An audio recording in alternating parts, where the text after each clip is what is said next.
परमात्मा पाप कर्म दंड को भी काट सकता है। अभी तक जिस भी संत व महापुरुष से मिले, उन्होंने यही बताया कि पाप कर्म फल भोगने से ही समाप्त होगा। वो प्रभु कौन है जो पाप कर्म को काट देता है, वो काल के बंधन से छुड़वा देता है। उसका क्या नाम है, पूजा की विधि क्या है? कृपया अवश्य सुनिए जगत गुरु तत्वदर्शी संत रामपाल जी महाराज के अमृत वचन। अब देखो, इन महापुरुषों की वाणी को समझना किसी बालक के बस की बात नहीं है। ये महापुरुष पाके पड़े, दादू पंथी, कबीर पंथी, गरीबदास पंथी, किसी ने कख नहीं बताया इनकी वाणी का, ये समझ नहीं सके इनको। अब यहाँ कैसी, पहले तो तुलना की कि परमात्मा को तो केरी बब्बर शेर समझो और हाथी भी कोई छोटा नहीं है, लेकिन उसके सामने हाथी की कोई अस्तित्व नहीं है बब्बर शेर के सामने। तो हमारे समर्थ भगवान इतने शक्तिशाली हैं इस काल की तुलना। अब आगे क्या बताते हैं कि आप जिन्होंने कबीर परमात्मा की शरण ले ली, आप बैठ गए हाथी पे, और काल को कह रहे हैं, काल को समझ लो डॉग, कुत्ता। हाथी पर बैठे व्यक्ति को वो स्वान हानि नहीं कर सकता किसी भी कीमत पे। अगर हाथी पर बैठे रहे, आप पर नीचे गिर गए, फिर तो पिंडी पाड़ेगा वो। अगर परमात्मा की शरण छोड़ दी तो काल तो खाएगा ही खाएगा, वो तो उसका तैयार बैठा हो। तो जैसे हाथी के ऊपर स्वान इंसान बैठा हो और कुत्ते भौंकते रहते हैं, क्योंकि ये बताना चाहते हैं दादू साहब जी कि आप भगवान की शरण में आने के बाद इस काल की रीत से, पहुंच से इतने बाहर हो जाते हो जैसे काल ने समझ लियो फिर कुत्ता, आप बैठ गए हाथी पे। ये तुम्हें किसी भी प्रकार से हानि नहीं कर सकता, निकट भी नहीं आ सकता। इतना आप इतने सुरक्षित हो गए इस कबीर भगवान की शरण में। तो यहां क्या बताते हैं, पल एक नाम कबीर का, दादू मन चितलावे, अस्थि के असवार को स्वान काल नहीं खावे। स्वान माने कुत्ता, अस्थि माने हाथी पर बैठे व्यक्ति को जैसे कुत्ता हानि नहीं कर सकता, कबीर परमेश्वर की शरण में आने के बाद आपको ये काल कोई दुख नहीं दे सकता। सुमरत नाम कबीर का, कटे काल की पीरी, दादू दिन दिन ऊंचा होवे, फिर परमानंद सुखशीर। कबीर साहब का नाम जिसने मिल गया और मर्यादा से चलता रहा, डेली अन्य व्यक्तियों से उभरता चला जाओगा, धीरे धीरे अलग छट जाओगे, कुछ दिनों में समाज से न्यारा घर हो जाएगा आपका। और फिर परमानंद सुखशीर, परमानंद, परमानंद, जैसे गीता अध्याय नंबर 18 के श्लोक नंबर 62 में कहा कि अर्जुन तो सर्वभाव से उस परमेश्वर की शरण में जा, उसकी कृपा से तू परम शांति यानी परमानंद को प्राप्त होगा और उस शाश्वत स्थान को प्राप्त होगा। तो यहां दादू साहब जी वही कह रहे हैं कि सुमरत नाम कबीर का, कटे काल की पीर, दादू दिन दिन ऊंचा हुआ, फिर परमानंद सुखशीर। दादू नाम कबीर की, जय कोई लेवे ओटे, तिनको कभू लागे नहीं ये काल कर्म की चोटे। काल के वज्र, जैसे किसी का बेटा मार दिया, किसी का बेटी विधवा कर दी, किसी की टांग काट दी, किसी को कैंसर कर दिया, कहते ये काल के वज्र हैं, ये काल के छुरे हैं, हथियार हैं आपको सताने के लिए। कहते फिर काल के वज्र की चोट आप पर असर नहीं करेगी, आप इतने सुरक्षित हो जाओगे। और संत सब कूप केते दरिता नीरे, दादू अगम अपार है वो दरिया सत्य कबीर। महापुरुषों की वाणी देखो पुण्यात्मा, गदगद आत्मा हो जाती है। अब उनको ये नकली ये आचार्य शंकराचार्य ये मंडलेश्वर महर्षि न्यू क्या करते होता, अनपढ़ थे, अशिक्षित थे, मूर्खा की भाषा है उनकी ग्रंथों में। इसमें कैसी गजब की तुलना की है कि और संत सब कूप हैं। जैसे दास ने परमात्मा की परिभाषा बताई, तहसीलदार भी साहब है, उसकी जितनी शक्ति है उतना ही मालिक है। डिप्टी कमिश्नर भी साहब है, मंत्री, प्रधानमंत्री, मुख्यमंत्री, सारे साहब। तो यहाँ यही तुलना की है कि और संत, जैसे आप सुनते हो कि उस गांव में एक बाबा था, उसने ऐसा कर दिया, एक ने ऐसा कर दिया, छोटे मोटे। कहते ये भी अपनी शक्ति रखते हैं लेकिन वो कंप्लीट नहीं है, उससे सर्व लाभ नहीं हो सकते। आपका तहसीलदार से मित्रता है तो एक रजिस्ट्री करा सकते हो, साल 6 महीने 2 वर्ष 10 वर्ष 50 वर्ष में एक का काम करा पाओगे उससे। बाकी और समर्थ की शरण हो जा तो कितना सारे काम होते चले जाएंगे आपके। इस प्रकार क्या बताते हैं, और संत सब कूप हैं। और संत भी तुम बताते हो कि उसने, जैसे कोई विष्णु का पुजारी है और उसने विष्णु की भक्ति करके कुछ शक्ति संग्रह कर लिया तो उसमें से बांट सकता है, वो थोड़ा बहुत राह देतेगा, लेकिन दोनों नरक में लास्ट में, चेला भी गुरु भी। तो यहाँ कहते हैं और संत सब कूप है। और उस महात्माओं को समझो, वो तो एक कुआ है। कुआ केवल पीने का काम ही कर सकता है, सिंचाई में नहीं कामयाब हो सकता। क्या हो गया कि तो थोड़ा बहुत भी कभी सारा दिन में सींच दिया तो सफिशिएंट नहीं है। और कहते जरीता नीर, यानी कोई झरने से बह रहा थोड़ा मोटा नाला है, वो भी कंप्लीट राहत नहीं दे सकता उस क्षेत्र को। अब यहां बताना चाहते हैं दादू साहब जी कि दादू अगम अपार है, वो दरिया सत कबीर, दरिया है नदी जिसके अंदर पानी का कोई था ही नहीं, उसमें कुएं भी बना लो, नाले भी निकाल लो, नहर भी निकाल लो, नहा भी लो, धो भी लो, सिंचाई भी कर लो, फिर भी फालतू पानी रहे। तो ऐसे समर्थता बताई है कबीर भगवान की, परमेश्वर की, आदरणीय दादू साहिब जी ने। और संत सब कूपे हैं केते झरीता नीर, दादू अगम अपार है वो दरिया सत्य कबीर। फिर क्या बताते हैं, अब ही तेरी सब मिटाए जन्म मरण की पीर, श्वास उश्वास सुमर ले दादू नाम कबीर। ये कबीर नहीं सुमरना, वो सतनाम है जो आपको दिया जाता है, फिर सार नाम दिया जाएगा। इसका श्वास उस जो कबीर जी का जो मंत्र है वो सिमरण करना है। श्वास उश्वास से सुमर ले दादू नाम कबीर। दादू नाम कबीर का सुन के कापे काले, नाम भरोसे नर चले हुए नवा का बाड़। कबीर साहब का जो मंत्र है इसका सिमरण करते रहना, यो काल आपका कुछ नहीं बिगाड़ पाएगा।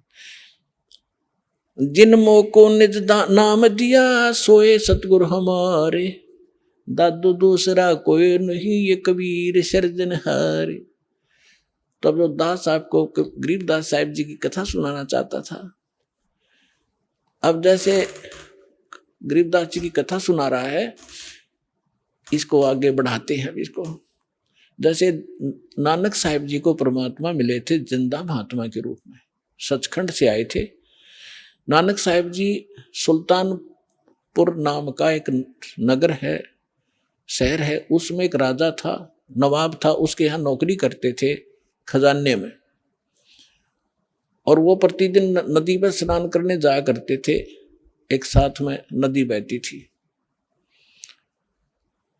बेई नदी बोलते, बेई, उसमें स्नान करने जाया करते थे। वहां परमात्मा आए थे जिंदा महात्मा के रूप में।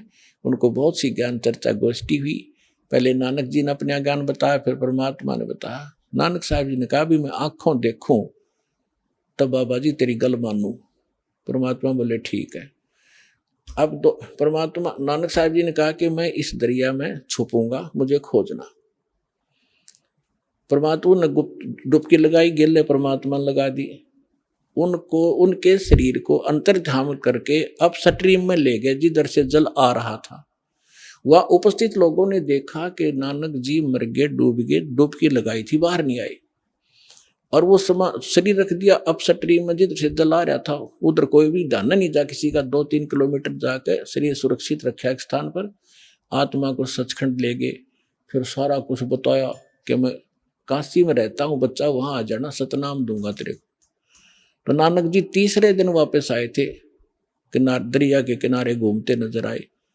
फिर पहली उदासी उन्होंने बनारस की थी कि खोजूं तो जाकर देखूं वहां भगवान अर्धानक रूप में कैसे हो सकता है, कुछ जच्चे कुछ ना जच्चे। जब सामने जाकर देखा, वो है जो सकल जिंदा महात्मा वाली यो बैठा भगवान दानक रूप में, जलाए रूप में, भाई सूरत मुलक की वेश, ए ठगवाड़ा ठगी देश खरा सियाणा बहुता बारी, धानक रूप रहा करता।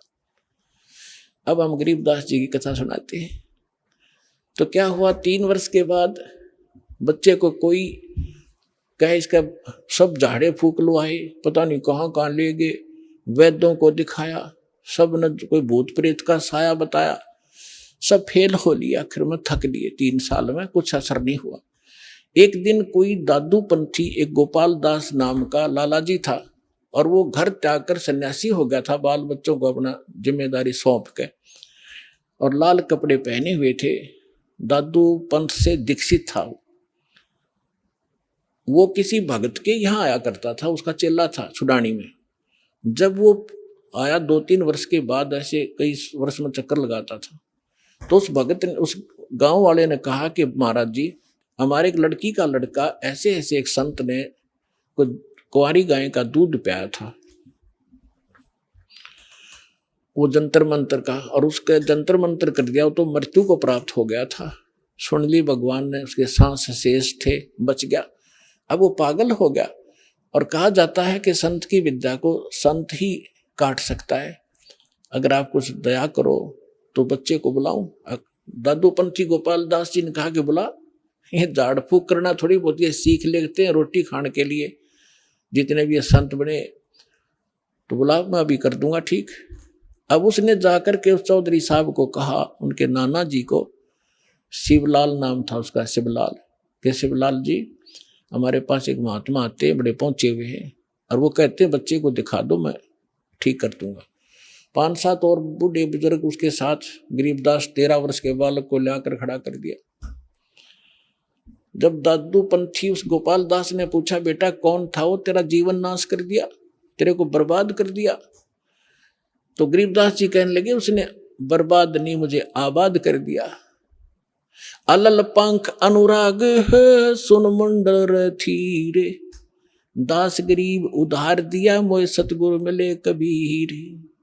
हम सुल्तानी नानक तारे, दादू को उपदेश दिया, जात जुलाहा भेद न पाया, वो काशी माहे कबीर हुआ। जब ये वाणी दादू उस परमेश्वर के प्यारी आत्मा गरीबदास जी ने बोली, उस 62 साल का महात्मा था, 62-65 साल का दादू पंथी गोपाल दास, उसका शरीर आंख भर आई उसकी, और रोंग रोंग खड़े हो गए कि इतनी प्यारी भाषा बोल रहा है इसने, बौड़ा बताओ दुनिया, अरे तेरा गजब भैया। तब उस काफी आध घंटे तक गरीबदास जी वो वाणी बोलते रहे, जो भगवान से परिचित होकर के उन्होंने गैबी खाल विशाल सतगुरु अचल दिगंबर थीर हैं दास, ये सारा कुछ बोला। तब वो 62-65 साल का आदमी खड़ा हो गया, महात्मा जिसकी वो लोग पूजा करें थे, हाथ जोड़कर कहने लगे, महाराज जी अब वाणी लिखवा दो सारी की सारी, जीवों का उद्धार होगा कलयुग में। परमात्मा को गरीबदास जी यही चाहते थे कि किसी तरह लखनियां मिल रहे मैंने, लेकिन यू कल भाग जाएगा 2 दिन, 2 थोड़ी बहुत लिख के, मैंने तो बहुत कुछ लिखवाना है। उसको दृढ़ करने के लिए उठ चल पड़े गरीबदास जी, उससे बात नहीं की। फिर अब उन लोगों ने सोचा कि 65 साल का आदमी एक 13 साल के बालक का घात जोड़ बैठा। उन्होंने ये सोचा भाई इसमें तो बड़ी बला है, बाबा जी का भी चक्कर कटा दिया इसने, यानी कोई बड़ा भूत प्रेत है इस गरीबदास जी में। 65 साल का बाबा भी हाथ जोड़े खड़ा इसका आगे, यू क्या कहे है इसको। अब वो तो अपने घर में चले गए, गरीबदास जी चल पड़े खेतों को, जंगल की साइड में, और वो दादू पंथी महात्मा भी साथ जा। आगे तो अमर वाणी गजब की वाणी है, क्योंकि परिचित था संतों की वाणी से, दादू से भी परिचित था कि उनको कोई संत मिले थे जिंदा महात्मा के रूप में। दादू पंथी ये नहीं मानते कि कबीर काशी वाला मिले थे, और उसने खुल के लिख रखा अपने ग्रंथ में, तो सब की बुद्धि में पत्थर पड़े हुए।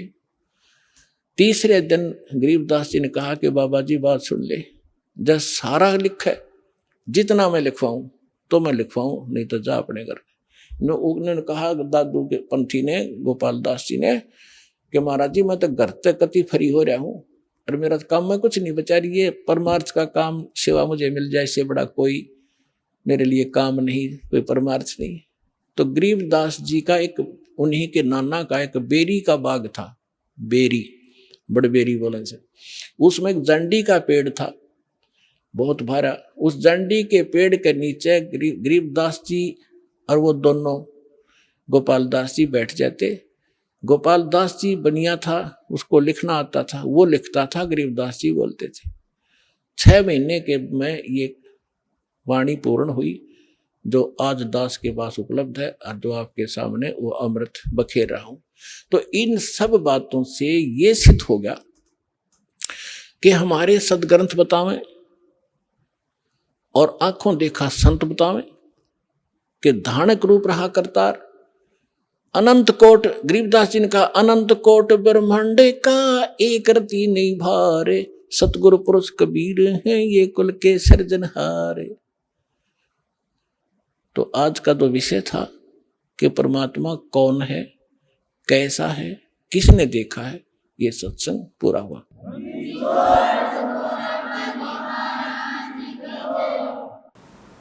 परम पिता परमात्मा पूर्ण ब्रह्म सारी सृष्टि के रचनहार कुल मालिक कबीर परमेश्वर जी की असीम रजा से आप सभी पुण्यात्माएं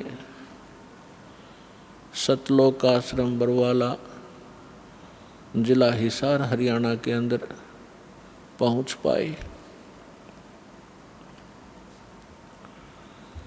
जिस आत्मा के ऊपर परमात्मा विशेष प्रसन्न होते हैं उन्हीं को ऐसे शुभ स्थान और शुभ समागम उपलब्ध हुआ करते हैं। सकल पदार्थ हैं जग माही और कर्महीन नर पावत नाहि। पुण्यात्माओं, आप बच्चे हो, विद्यार्थी हो, टीचर को पता होता है कि यदि ये विद्यार्थी अच्छी तरह शिक्षा ग्रहण करके परीक्षा में सफल हो गए, इनका जीवन बहुत ही उज्जवल होगा, इनका भविष्य, इनको अच्छी नौकरियां मिलेंगी, बड़े सुखी रहेंगे। लेकिन उस समय बच्चों को वो बात नहीं याद रहती कि हम किस लिए पढ़ रहे हैं।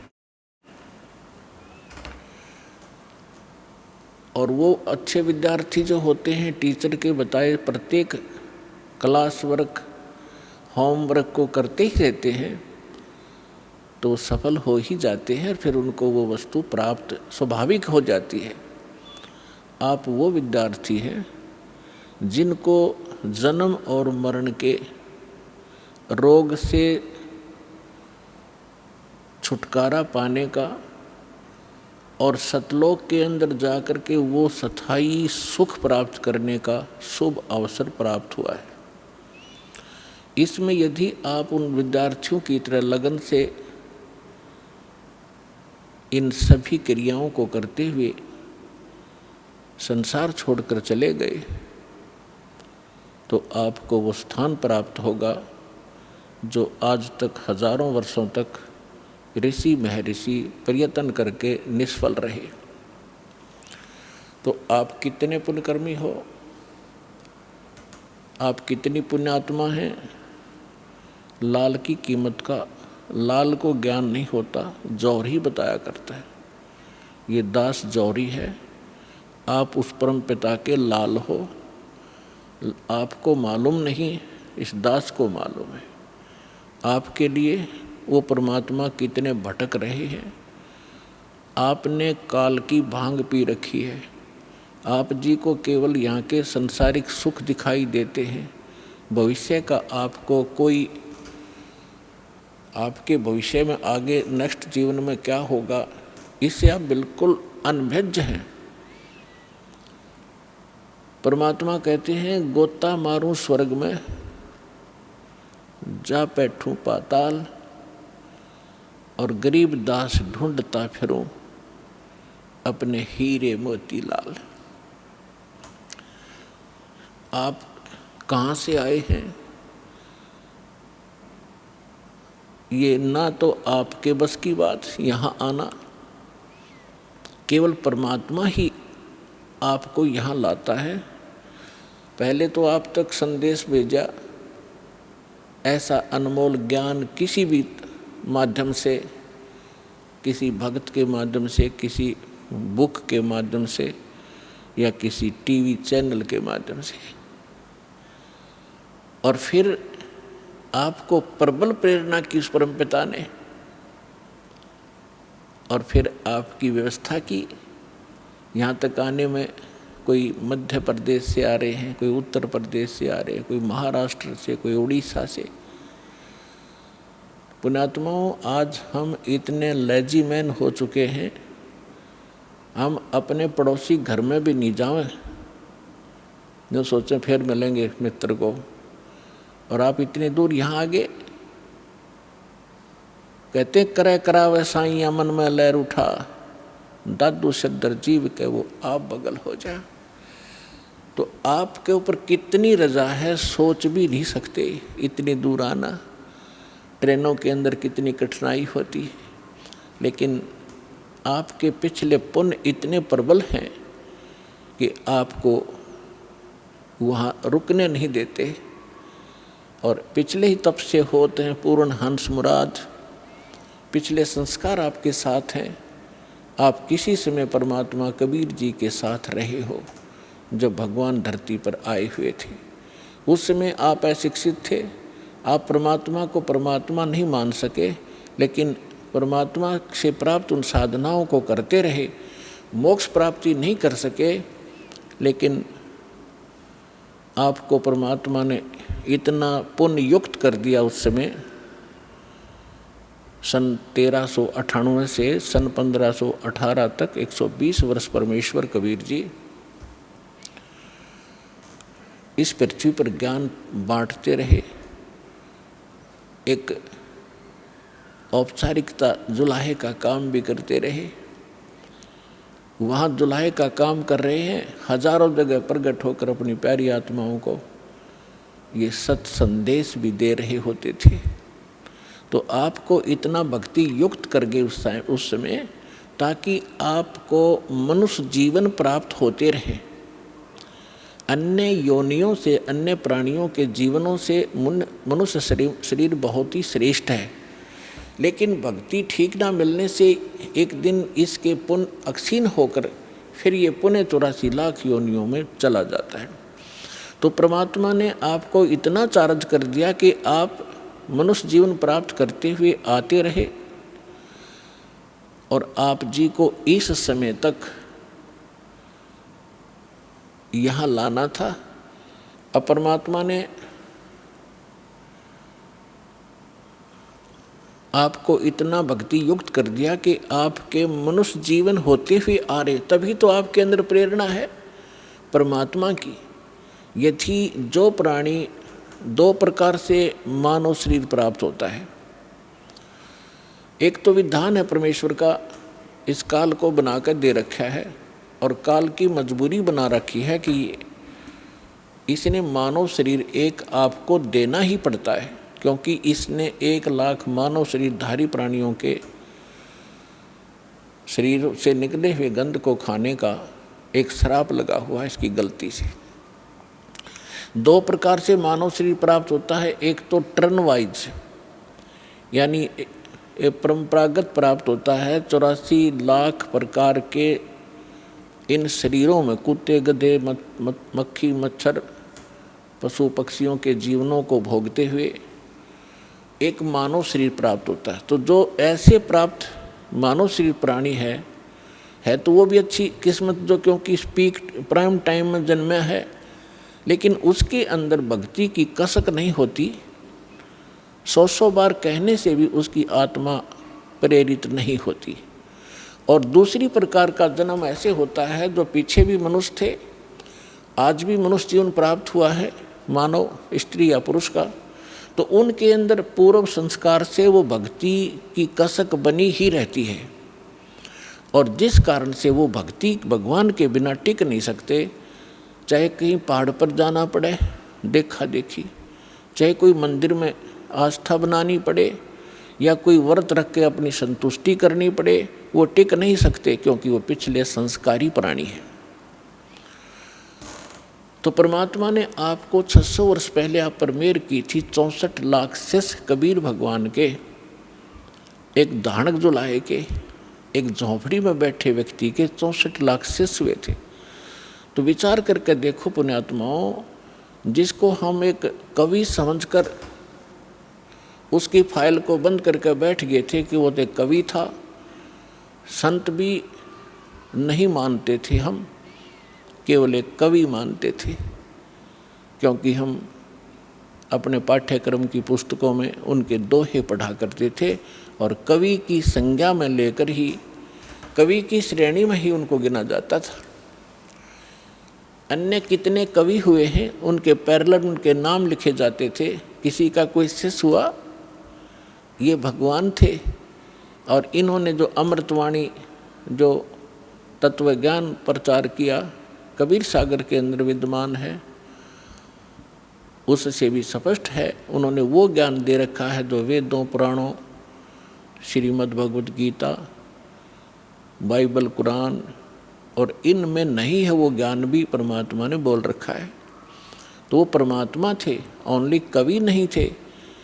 और उनके परमात्मा की महिमा में वेदों में लिखा है कि वो परमात्मा ऊपर रहता है सतलोक में, मनुष्य दृश्य है, राजा के समान एक तख्त पर, सिंहासन पर विराजमान है। वहाँ से गति करके चल कर आते हैं या अच्छी आत्माओं को मिलते हैं, अपने ज्ञान को लोकोक्तियों के माध्यम से, दोहावलियों के माध्यम से, पद्य भाग में ऊंचे स्वर में बोल बोल कर सुनाते हैं, जिस कारण से वे कवियों में से भी एक प्रसिद्ध कवि की पदवी भी प्राप्त करते हैं। लेकिन वो होते हैं भगवान, ये वेदों में लिखा है। और कवियों जैसा आचरण करते हुए घूमते फिरते हैं, जगह जगह जाते हैं। उसी दृष्टिकोण से परमात्मा एक ही समय में हजारों जगह प्रकट होकर के आज से 600 वर्ष पहले आप जी को भक्ति युक्त किया करते थे। लेकिन उस समय 64 लाख से सो जाना ये एक बहुत बड़े आश्चर्य की बात है, क्योंकि उस समय भारत बहुत विशाल था। पूर्वी और पश्चिमी पाकिस्तान, अफगानिस्तान, बलूचिस्तान, इराक, ईरान, गजनी, ये सभी यहाँ तक भारत था। और उस समय कुल मिलाकर के भारतवर्ष की सारे की 4 करोड़ आबादी नहीं होगी, और जिसमें से 64 लाख शिष्य बन जाना हिंदू और मुसलमान। क्योंकि परमात्मा ने ऐसे सुख दिए अपनी प्यारी आत्माओं को, ऐसा ज्ञान दिया, तो आश्चर्यचकित रह जाते थे। तो उस समय परमात्मा ने आप जी को इस योग्य कर दिया कि आप 600 वर्ष से आज तक मनुष्य जीवन प्राप्त करते हुए आ रहे हो, 600 वर्ष पूर्व, और जिसमें लगभग आपने 10-15 मनुष्य शरीर प्राप्त कर लिए कंटिन्यू। और यदि आज ये समय आपको ना मिलता और ये भक्ति आपको ना मिलती, तो आपका जो लास्ट मनुष्य जीवन था, आप फिर 83 लाख योनियों में चले जाते। इसलिए परमात्मा बड़े दयालु हैं। उनका जो किया हुआ प्रत्येक कार्य वो बहुत ही सफल होता है। उसी के वचन से सब कार्य हो रहा है। अब उसके बाद भगवान को हमने भगवान नहीं समझा, हमने उनको केवल एक कवि समझा। और कुछ दिनों में आपको जब परमात्मा के संग आप रहे, इतने सुख हो गए, आपके दुख दूर हो गए, तो आप जी परमात्मा से दूर होने लगे। जब इंसान सुखी होता है इस लोक के अंदर, वो पहला काम ये करता है कि भगवान से दूर होता है, बकवादें ग्रहण करता है। तो जब हम सुखी हो गए, सभी सुख हमें बहुत देता है क्योंकि तो सुख सागर है, तो हमारे मन में दोष उत्पन्न होने लगे। परमात्मा के अंदर भी हमने कुछ गड़बड़ निकालने लगे। तो परमात्मा कबीर जी ने एक लीला की थी, और उस लीला में हम सभी एक परीक्षा ली थी हमारी, हम फेल हो गए और हम यहीं रह गए। अब काल ने कैसा जुल्म किया, किसी को कहीं पटक दिया, किसी को हरियाणा में, किसी को राजस्थान में, किसी को मध्य प्रदेश में, किसी को उड़ीसा में, भाषा भी ना समझ में आवे, किसी को नाइजीरिया में, किसी को अमेरिका, अफ्रीका में, उन प्यारी आत्माओं को जो परमात्मा की भक्ति किया करते थे, उन्हीं में से ये सारे अफसर बने हुए हैं, राजा बने हुए हैं, एमएलए एमपी बने हुए हैं। क्योंकि पिछले पुण्य के बगैर ऐसे उच्च पोस्ट प्राप्त नहीं होती। और जब तक इनको पुनः वो ज्ञान नहीं होगा कि हम कौन हैं, हम किस लिए जन्मे हैं। मानव शरीर केवल इसीलिए प्राप्त नहीं होता कि आप माया इकट्ठी करो, संसारिक प्रभुता प्राप्त करो, सारा कुछ हो गया, करोड़ों की संपत्ति भी होगी, आपकी यहाँ आसपास के क्षेत्र में कोई एमपी मंत्री मिनिस्टर बनकर महिमा भी होगी, क्योंकि आप पिछले पुण्य आपके साथ थे, वो मलाई वो बैटरी आपकी चार्ज थी, वो चल रहा था। फिर आपकी मृत्यु हो जाएगी और नेक्स्ट जीवन क्या होगा? फिर कुत्ते की योनि में, गधे के शरीर में यहाँ भटक रहा होगा। तो खाक वो संपत्ति क्या काम आई आपके, और क्या वो महिमा ने आपका साथ दिया?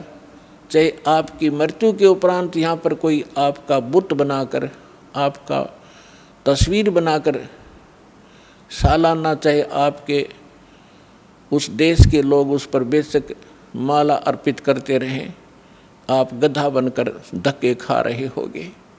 तो जब हमें ये पता चलेगा, तब हम सभी, चाहे कोई किसी पोस्ट प्राप्त है, कितना धनी है, चाहे गरीब है, उसको फिर इस बात से चिंता बनेगी कि सचमुच ये तो हो ही रहा है।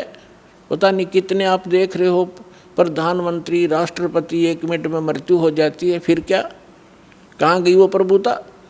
आगे का इनको पता नहीं, आगे का उन परमात्मा ने बताया, और परमात्मा से परिचित जिन महापुरुषों ने बताया वो हमारे सदग्रंथों में विद्यमान है, जो अटल विधान है। उसको कोई ना मानेगा, उसके ना मानने से विधान समाप्त नहीं होगा, और जो स्वीकार करेगा वो आने वाले कष्टों से बच जाएगा। अब दास जो बताना चाह रहा है, अब कितने दयालु हैं परमेश्वर, आपके पास कहाँ कहाँ संदेश भेजा। परमेश्वर ने 600 वर्ष पहले कहा था, जब धर्मदास जी जो उन पुण्यात्माओं में से हैं जिनको भगवान मिले थे, सतलोक दिखाया था, जहाँ भगवान रहते हैं उसे परिचित कराया था। तो 600 वर्ष पहले परमात्मा ने धर्मदास जी के पूछने पर कहा था, प्रश्न के उत्तर में बताया था कि धर्मदास, जब कलयुग 5500 वर्ष बीत जाएगा। हाँ, धर्मदास जी बहुत चिंतित हो गए थे इस बात से कि परमात्मा ने कहा था कि धर्मदास मेरी लाख दुहाई, ये मूल ज्ञान कहीं बाहर न जाए। और मूल ज्ञान बाहर जो पढ़ी, ये बिचली पीढ़ी हंस नहीं तरही। और मूल ज्ञान तब तक छुपाई जब तक ये 12 पंथ ना मिट जाए। फिर धर्मदास जी से कहा था कि धर्मदास मेरी लाख दुहाई, ये सार नाम कहीं बाहर ना जाए। सार नाम बाहर जो पढ़ी, ये मेरी बिचली पीढ़ी हंस नहीं तरही। अपने आत्मा, जब आप परमात्मा के साथ थे, वो 64 लाख तो पहले आएंगे, उसके बाद फिर जो अन्य पुण्यात्माएं आपके घरों में जो आएंगी, आपके संतान रूप में, आपके कोई नाती रूप में, पोता या पोती रूप में, वो तो अलग से आएंगी। बहुत अच्छी आत्माएं आपके घर जन्म लेंगी, जो परमात्मा के सटोक में पहले से रखी हुई है। उस परमात्मा कबीर जी का इस प्रत्येक ब्रह्मांड के अंदर, काल के लोक में 21 ब्रह्मांड में एक गुप्त स्थान है, जहाँ पर उन पुण्यात्माओं को परमात्मा ने रखा हुआ है, जिनको पिछले कलयुग में सार नाम प्राप्त हो गया था, वो पार हुए नहीं और फिर वो काल के हत्थे चढ़ गए थे।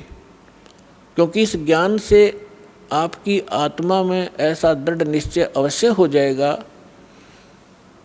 कि ये सुख जो है, चाहे राष्ट्रपति बन जा, चाहे प्रधानमंत्री बन जावा, और भले ही हम कोई देव पद प्राप्त कर लें, आपकी आत्मा धिक्कारेगी उसको।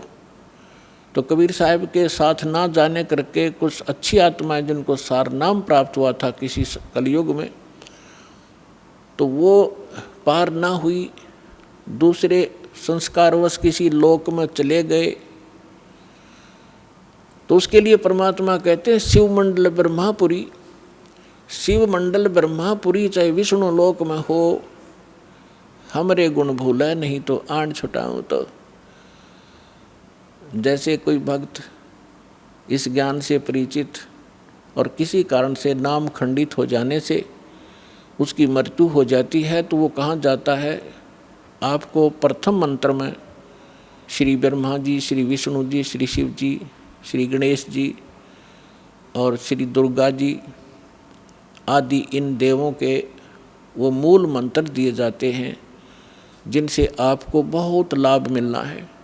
तो उस कारण से आप पार ना हो गए तो इनके लोकों में जाओगे वो सुख भोगने के लिए जो आपको इस प्रथम मंत्र के बेनिफिट प्राप्त हुआ है। ये लाभ आप वहाँ अक्षीण करने चले जाओगे।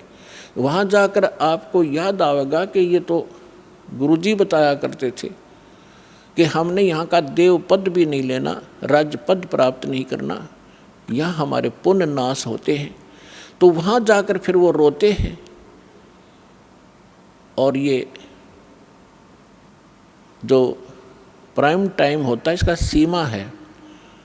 जैसे अब जो बिजली पीढ़ी चली है इसका समय निर्धारित है, उसके बाद ये भक्ति नहीं रहेगी। इस बीच जो निकल गया सो निकल गया। तो वो भक्ति जो युग है उसका समय समाप्त होने को होता है, हो चुका होता है, और उनकी मृत्यु हो जाती है। वो कोई ब्रह्मा जी के लोक में जा रहा होता है, कोई विष्णु जी के लोक में, कोई गणेश जी के यहाँ अपने इन मंत्रों के पुनों के आधार से, भक्ति के आधार से इनको वहाँ खाता है, बर्बाद करता है। तो वहाँ वो रोते हैं। तब परमात्मा जाते हैं, उनको वहाँ से छुड़वा कर लाते हैं। उनको उस समय मनुष्य दोबारा जन्म नहीं देते, उनको अपने पास स्टॉक में रखते हैं।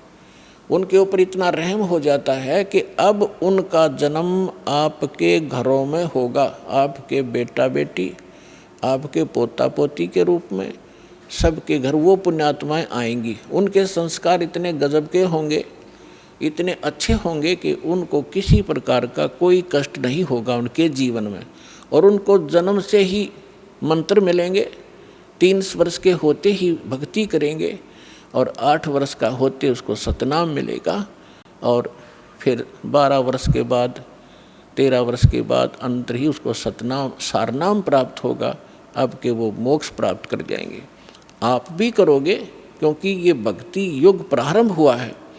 और या तो इसी जन्म में पार हो जाओगे, देखो कोशिश करना कि इसी जन्म में पार हो, फिर तो फिर ही होता है। नेक्स्ट लाइफ का, नेक्स्ट जीवन की सपने में भी इच्छा मत रखना। फिर भी किसी कारण से पैर फिसल जाता है तो वो फिर तुरंत ही मनुष्य जीवन प्राप्त करके तुरंत ही भक्ति पर लग जाता है। अपने आत्माओं, देखो आप भक्ति और इस अध्यात्म मार्ग से परिचित नहीं है। अब जैसे यहाँ कितने दुखी भक्त आते हैं, रोगी आते हैं, सब जगह जवाब मिल जाता है, वो यहाँ लेकर आते हैं। हमारे भक्त उनको समझाते हैं कि चलो आप वहाँ ठीक हो जाओगे। तो वो केवल ठीक होने के उद्देश्य से जो आते हैं, और वो ये सोचते रहते हैं कि हम ठीक हो जाएं, बस इतना ही हमें चाहिए, तो उनको परमात्मा राहत शीघ्र नहीं देगा। आप ये उद्देश्य लेकर आओ, इस ज्ञान को समझाओ। जिसको भी आप लाते हो अच्छी बात है, ज्ञान समझाओ, और ज्ञान समझा कर फिर उनको नाम दिलाओ। फिर परमात्मा तुरंत हाथ पकड़ लेता है। और यदि ऐसे ले आते हैं और वो इस उद्देश्य से आते हैं, बुरी बात नहीं है, अच्छा है। यदि वो व्यक्ति नाम, क्योंकि नाम तो हम देंगे ही देंगे, समाधान तो बाद होगा, जो पहले मंत्र दे देंगे। अब नाम जिसने मिल गया, और अंतिम सांस गिने, मरना तो उसने था ही। इस मंत्र को एक बार पूरा बोल दे, सुन ले वहाँ पर, ना बोल सके और मृत्यु हो जा तो भी उसको मनुष्य जीवन मिलेगा, उसमें बीज भक्ति का बूगा।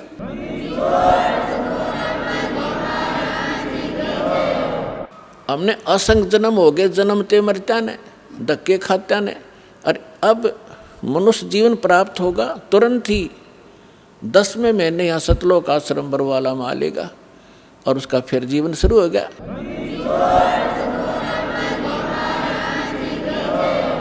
ये शरीर तो ऐसा है, आप सदग्रंथों से अपरिचित हैं, अध्यात्म मार्ग से अपरिचित हैं। जैसे एक व्यक्ति का कपड़ा किसी दुर्घटना से खराब हो गया, पाट गया या वैसे कंडम हो गया, उसने आप पर उतार के फेंक देता, नया पहन ले, नया तो और अच्छा ही होता है।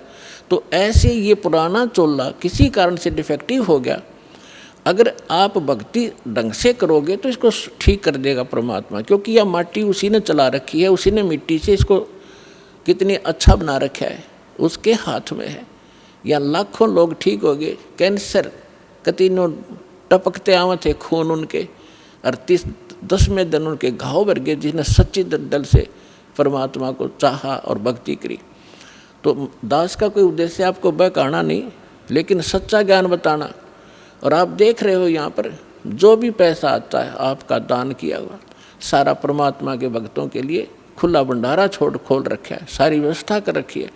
केवल परमार्थ के लिए परमात्मा ने दास को भेजा है। आप भगवान के बच्चे हो, दास भगवान का नौकर है, और नौकर को हमें हमेशा डर बना रहता है कि भगवान के बच्चों को, मालिक के बच्चों को ऐसी धाना हो जा जिससे मालिक रुष्ट हो जाए, उसकी नौकरी को खतरा ना हो जाए।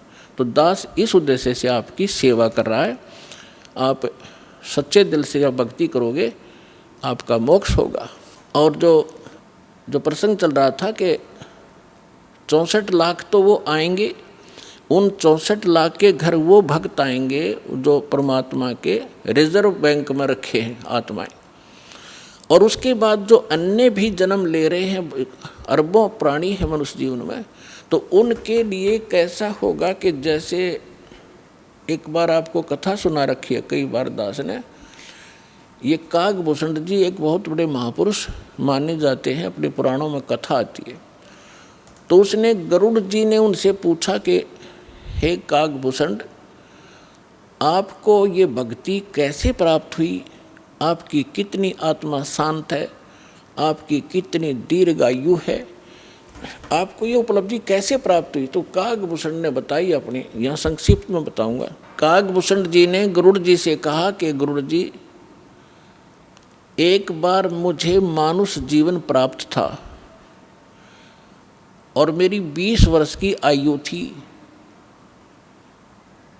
उस समय एक भयंकर अकाल गिर गया, दुर्भिक्ष, जिसमें मेरा पूरा परिवार, माता पिता, 2 भाई बहन और थे, वो सभी मृत्यु को प्राप्त हो गए। मैं 20 वर्ष की आयु था, माता पिता वृद्ध थे, भाई बहन छोटी आयु के थे, वो उस भूख को सहन नहीं कर सके। उनकी मृत्यु के उपरांत आसपास के क्षेत्र में भी बुरा हाल था, लाखों लोग मर गए थे। उस क्षेत्र को छोड़कर मैं अवंतिका नगरी में चला गया। वहाँ दुर्भिक्ष नहीं था, पेट भर रोटी खाई, भोजन पाया। लेकिन मेरी आत्मा में एक ऐसी प्रेरणा हुई, दुख हुआ कि ये क्या जीवन है, मेरे पिताजी का भरा पूरा परिवार उजड़ गया, ये क्या जीवन है, ये कैसा यहाँ लोक है। तो फिर बताता है कि उस जन्म से पहले मैंने असंख्यों जन्म प्राप्त हुए। अब दिव्य दृष्टि खुल जाने के बाद वो अपनी पिछली हिस्ट्री याद आई उसको, जब वो भक्ति पर लगा। उसके बाद गरुड़ जी को बता रहा है कि उससे पहले मैंने असंख्यों मानुष जीवन नाश कर दिए थे और मैंने भक्ति कभी करी ही नहीं। अब वो अकाल गिरा, मेरे माता पिता मर गए, भाई मर गए, कुटुंब नाश हुआ।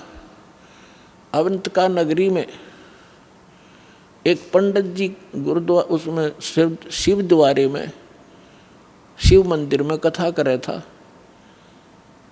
और कथा के बाद वो भंडारा किया, भोजन करते थे। मैं भोजन खाने के उद्देश्य से उन श्रोताओं में बैठ गया। मैंने कोई सत्संग से कोई लेना देना नहीं था। सभी उठकर चले गए, मैं बैठा रहा। पंडित जी ने पूछा, बेटा क्या बात है? मैंने अपना सारा दुख बताया। उसने मुझे एज ए अपना सन बेटे की तरह प्यार किया पंडित जी ने, पुजारी ने, और कहा बेटा ये संसार तो दुख का घर है, आप यहाँ रहो, यहाँ भोजन पाओ, और बेटा यहाँ मंदिर में सेवा करो, सत्संग सुनो, दीक्षा ले लो। मैंने उसकी सारी बात मान ली, वहाँ सेवा भी करने लग गया, लेकिन दीक्षा वाली बात मेरे समझ में नहीं आई। 6 महीने तक वो कथा सुनाते रहे, मनुष्य जीवन के उद्देश्य को बताते रहे। मेरा कति घर नहीं करी, जू नहीं रहेंगी। मेरे इतने पाप बढ़े हुए थे क्योंकि मेरे अंदर भक्ति कभी बीज पड़ा नहीं था। 6 महीने के बाद मैंने कथा तो सीख ली जो गुरु बताया करते थे।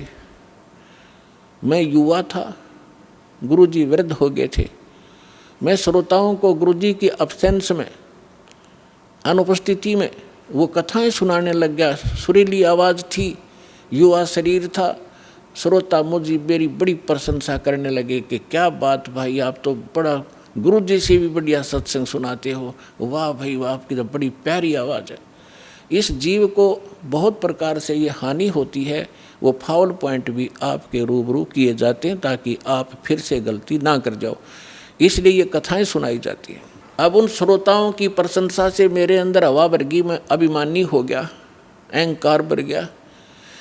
एक दिन गुरुजी आए,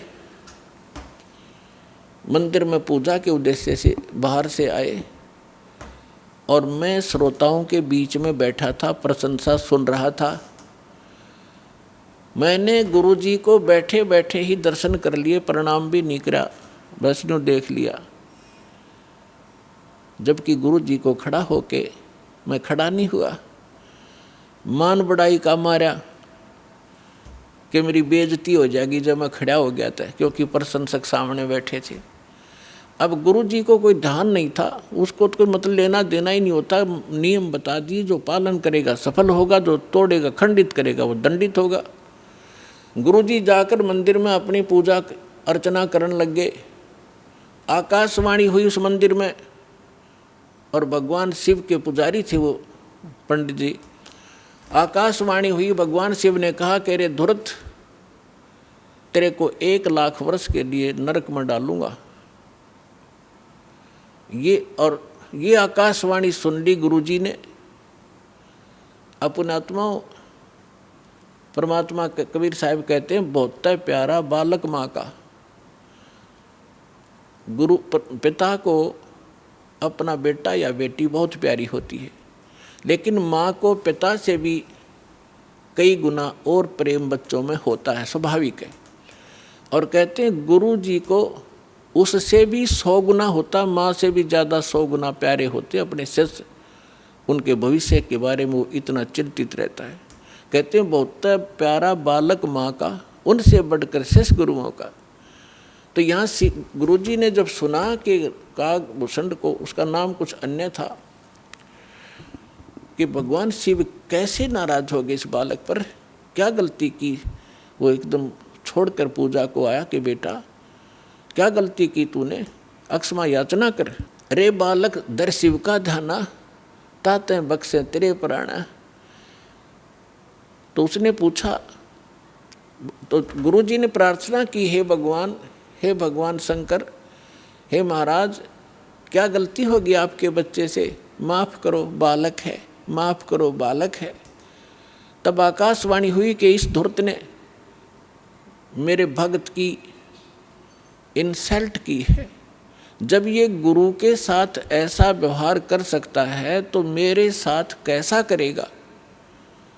पुण्यात्माओं, परमेश्वर कबीर जी भी कहते हैं कि गुरु गोविंद कर जानियो, रहियो शब्द समाए, मिले जब दंडवत बंदगी, नहीं तो पल पल ध्यान लगावे। गुरु मानुष कर जानते ते नर कहिए अंध, हुआ दुखी संसार में फिर आ गए यम के फंद। तो शंकर भगवान ने कहा कि इस धूर्त ने जब ये गुरु की बेइज्जती कर सकता है तो मेरे लोक में आकर ना जाने क्यों धमसता रहेगा। ऐसे धूर्त की मुझे आवश्यकता नहीं है, इसको नरक में ठोकूंगा 1,00,000 वर्ष के लिए। अब गुरुजी ने फिर कई घंटों तक प्रार्थना की, आपका बालक है, बच्चा है, क्षमा करो दाता, कुछ हल्की सजा करो इसकी। तब उसने कहा कि भाई देखो, मेरा वचन खाली नहीं जागा। आइए अब हम उन श्रद्धालुओं के अनुभव जानते हैं जो जगत गुरु तत्वदर्शी संत रामपाल जी महाराज जी से दीक्षा प्राप्त कर चुके हैं तथा उनके द्वारा बताए गए भक्ति मार्ग पर चल रहे हैं। नमस्कार सर। नमस्कार सर। सर क्या नाम है आपका? मेरा नाम आसाराम दास, ग्राम आलीवारा, पोस्ट गांधा टोला, तहसील सूर्या, जिला राजनांदगांव, छत्तीसगढ़ राज्य का हूँ सर। आसाराम जी, संत रामपाल जी महाराज से नाम दीक्षा आपने कब ली? मैं संत रामपाल जी महाराज से 6 अक्टूबर 2017 को नाम दीक्षा ली सर जी। संत रामपाल जी महाराज से नाम दीक्षा लेने से पहले क्या आप कुछ भक्ति साधनाएं भी करते थे? मैं उसके पहले कोई भी प्रकार का देवी देवता का भक्ति नहीं करता था भगत जी, क्योंकि उस देवी देवताओं ऊपर मुझे कोई भी प्रकार का विश्वास नहीं होता था। इसलिए नहीं करता था विश्वास कि हमारे कई भी प्रकार की जो समस्या आती थी, उस समस्या कोई भी देवी देवता के नाम लेते थे भी, उसके बाद भी मतलब हल नहीं होता था। इसी कारण सर जी मैं कोई भक्ति नहीं करता था। सर जैसा कि आपने बताया कि आप कोई प्रकार की भक्ति साधना नहीं करते थे। जी सर, जी सर। इसका मतलब आप नास्तिक थे? जी सर जी, इसलिए मैं भक्ति नहीं करता था, तो नास्तिक था सर। तो फिर आप संत रामपाल जी महाराज की शरण में कैसे आए? सर जी मैं संत रामपाल जी महाराज जी की शरण में इसलिए आया सर जी कि मुझ पर समस्या से समस्या बहुत सारा आए और उस समस्या का निदान कहीं भी नहीं हो रहा था सर जी। तो मैं आज हमारे आसपास जो भगत भाई थे, संत रामपाल जी महाराज से नाम दीक्षा लिए हुए थे, उसने मुझे बहुत बार बताता था कि भाई साहब इसमें नाम दीक्षा ले लो संत रामपाल जी महाराज से, आपका सारी जो भी प्रकार की समस्या है या जो भी कर्जा है, जो भी गाड़ी वगैरह प्रॉब्लम होता है, सारी सर जी उसमें नाम दीक्षा लेने के बाद आपका समस्या हो जाएगा करके मुझे सब भगत भाई लोग बताते थे सर जी मुझे। तो मैं उसके बाद भी विश्वास नहीं करता था संत रामपाल जी महाराज ऊपर। फिर इतना ज़्यादा कर्जा हो गया, मैं 2011 में जेसीबी खरीदा सर जी और 2016 तक के उस जेसीबी को चलाया सर जी। तो चला के मैं 32 लाख उसका किस्त भी पटा के गाड़ी को मैं 10.5 लाख में बेचा सर जी। उसके बाद भी 10.5 लाख बेचने के बाद मुझे कर्ज उसमें आधा नहीं हो पाया। उसके बाद कम से कम मुझ पर 14 से 15 लाख रुपए कर्जा और बच गया सर जी। तो उसके बाद मुझे जीने के लिए कहीं भी प्रकार के जगह और नहीं मिल रहा था सर जी। आत्महत्या के मतलब स्थिति में था सर जी। और उस स्थिति को देखते हुए मैं उस टेंशन में बहुत सारा नशा पान करता था सर जी। और उस नशा पान के चलते हमारे घर परिवार में सारी समस्याएं और परेशानी इतना ज़्यादा थे कि मुझ ऊपर घर फैमिली में जो भी है कोई विश्वास नहीं करता था कि ये जिएगा कैसे और ये परिवार को पालेगा कैसे। ऐसे करके हमारे परिवार में माता पिता भाई बंधु सभी मेरे ऊपर कोई सहायता और विश्वास नहीं करते थे सर जी। इस कारण एक रोज़ ऐसा हुआ कि मैं इतना ज़्यादा शराब पी के आया घर में 10-11 बजे रात में, जो रेंगने के लायक नहीं था सर जी। तो मेरे लड़का ने 2-3 साल का था सर जी, उसने रात भर उसने मेरे स्थिति को देखते हुए, मैं तो नशा में सो गया सर जी, लेकिन मेरे बच्चा मेरे पापा कैसा कर रहे हैं मम्मी, तो अगर मेरे पापा मर जाने पर मैं किसको पापा बोलूँगा मम्मी करके।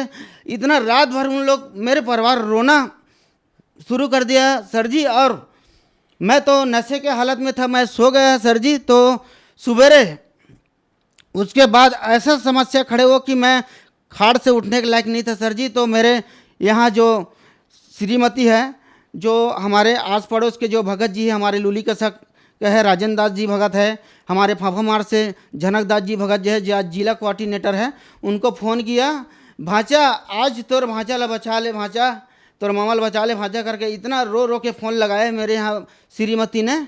और उसने आए और बोले कि मामा जी आप नाम दीक्षा ले लो, जितना भी प्रकार के आपका कर्ज है और जितना भी प्रकार का बीमारी भी होगा और जितना भी सारी समस्याएं नाम दीक्षा लेने के बाद हल हो जाएगा करके मुझे बोला सर जी। तो उसके बाद मैं 2-4 दिन भगत लोगों से मैं समय मांगा सर जी। और उसके बाद मैं संत रामपाल जी महाराज जी के शरण में आके 6 अक्टूबर 2017 को नाम दीक्षा लिया सर जी। सर जैसे कि आपने बताया कि आप 14-15 लाख रुपए के कर्जे में थे, आपने आत्महत्या करने की भी सोच रखी थी, तो फिर आपने संत रामपाल जी महाराज से नाम दीक्षा ली। तो नाम दीक्षा लेने के बाद क्या आपकी परेशानियां दूर हुई? मुझे इतना टेंशन आता था, इतना टेंशन आता था, 24 घंटा शराब के याद आता था, गुटखा का याद आता था सर। तो मैं भगत जी ने मुझे नाम दीक्षा लेवाया। सूर्य गांव आश्रम है हमारा छत्तीसगढ़ राजनांदगांव का, वहाँ लेके तुरंत जैसे नाम दीक्षा लेवाया और तुरंत घर आते तक के सर जी सारी मेरा जो ब्रेन में जो इतना टेंशन और जो टेम्परेचर हीट होता था जैसे कि हार्ट अटैक होता है ऐसे टाइप से, तो वो तुरंत घर आते तक के सर जी पूरा शांत हो गया मेरा टेंशन। ना उसके बाद गुटखा का याद आया, ना शराब का याद आया सर जी। आज तक उस संत रामपाल जी महाराज जी मैं कोटि कोटि दंडवत प्रणाम करता हूँ सर जी। और आज उस मालिक के दया से आज इतना सुख शांति से हूँ सर जी। और उस मेरा समस्या को देखते हुए सर जी मेरे श्रीमती, मेरे यहाँ लड़का और मेरे 2 लड़की, उन लोग भी 9 जून 2019 में पूरा उन लोग भी मेरे साथ नाम दीक्षा लेके आज सर जी आज हम लोग संत रामपाल जी महाराज जी से आज भक्ति मर्यादा पूर्वक कर रहे हैं सर जी। और किराए में रहकर आज हम जीवनयापन और कर्जा अदा कम से कम मालिक के दया जो संत रामपाल जी महाराज के कि आज मोर 8 से 10 लाख रुपया जो 3 साल के अंदर जो कर्जा मैं वादा कर सके हूँ सर जी। और अभी लगभग वही 4-5 लाख देना है सर जी। लेकिन मेरे घर में सर जी आज तक कोई कर्जादार नहीं आया कि मेरे को पैसा कब दोगे, जो लिए हो उसको, ऐसा करके कभी नहीं आया सर जी मेरे पास। मुझे मालिक के दया से आज कोई भी प्रकार का तकलीफ नहीं है सर जी। सर जैसा कि आपने बताया कि आप बहुत ज़्यादा नशा करते थे, तो क्या संत रामपाल जी महाराज की शरण में जाने के बाद आप नशा छोड़ पाए? संत रामपाल जी महाराज की शरण में आने के बाद तो मुझे कोई भी प्रकार का जो इतना भी नशा कर रहा था सर जी, आज उसके बाद नाम दीक्षा लेने के बाद तो कोई भी उसका याद सर, उसका सुने का भी मतलब इच्छा नहीं होता सर जी। और कभी सपना में आया भी नहीं सर जी वो नशा के बारे में। संत रामपाल जी महाराज के पास वो जो शक्ति है, जो मंत्र जाप करने से सारी जो नशा का जो याद नहीं आते और जो नशा छूट जाती है। जो आज के डेट में आज हमारा जो सरकार भी नशा मुक्ति केंद्र खोला है, वहाँ एडमिशन लेने के बाद भी 2-2 महीने के बाद भी वो नशा नहीं छोड़ सकते सर जी। जो नशा यहाँ संत रामपाल जी महाराज से नाम दीक्षा लेने के बाद सारी नशा और सारी समस्याएं हल हो जाती है सर जी। ऐसा मतलब मंत्र में शक्ति है सर जी। सर जो श्रद्धालु आज आपको देख रहे हैं, आप उनके लिए क्या कहना चाहेंगे? मैं जो भी श्रद्धालु आज जो भगत समाज जो है सर, मैं उनको 10 इंग्री से मैं विनती कर सकता हूं सर जी। उनसे तो भाई मुझे और कोई भी प्रकार का आशीर्वाद देने का हस्ती नहीं है सर जी। लेकिन जितना भी जो है अपना जो श्रद्धालु और भगत समाज जो है, संत रामपाल जी महाराज का जो वरदान और ज्ञान जो दिया हुआ है, उस ज्ञान और वरदान में जीवन को मोक्ष मिलने का रास्ता है और इतना जो भी प्रकार के समस्याएं का हल होने का रास्ता है। इसीलिए मालिक के शरण संत रामपाल जी महाराज के शरण में आओ और अपना मोक्ष कराओ सर जी। संत रामपाल जी महाराज की शरण में कैसे आ सकते हैं? संत रामपाल जी महाराज के शरण में जो टीवी चैनल जो चलती है, जिसमें पीला पट्टी चलती है, उस पीला पट्टी के में नंबर लिखा रहती है, आश्रम का है जो बरवाला आश्रम बोलते हैं। वहाँ से जो नंबर में फ़ोन लगाकर उस अपने नज़दीकी नामदान केंद्र है, कहीं भी हो, छत्तीसगढ़ हो या कहीं भी राज्य हो, वहाँ नज़दीकी केंद्र में जाके नामदान ले सकता है सर जी। धन्यवाद सर। धन्यवाद सर।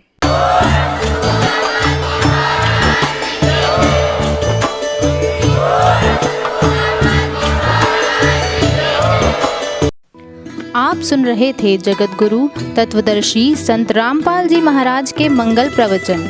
अधिक जानकारी के लिए संपर्क करें।